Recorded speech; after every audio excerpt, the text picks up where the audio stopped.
The Beardmore. Built for the Old Kilpatrick Parochial Board, meetings began here in 1893.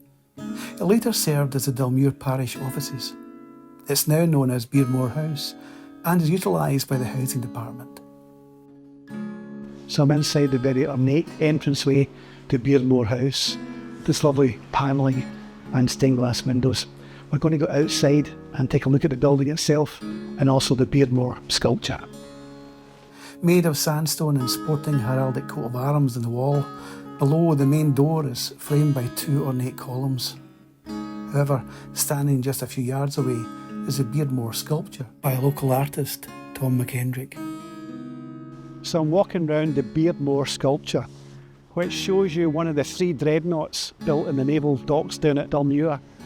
And this is a Ramillies, which was launched in 1916 in the First World War, but she also played an important part in the Second World War. On the 6th of June 1944, this Revenge-class dreadnought was ordered to open fire broadside with all 8 guns to destroy the enemy-held Bennerville Battery just south of Le Havre. After this, the Allied invasion of Normandy began. The sculpture itself, the shapes and the materials all come from the shipbuilding industry.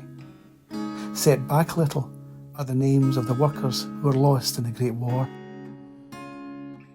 As in every village and town in Scotland, far too many.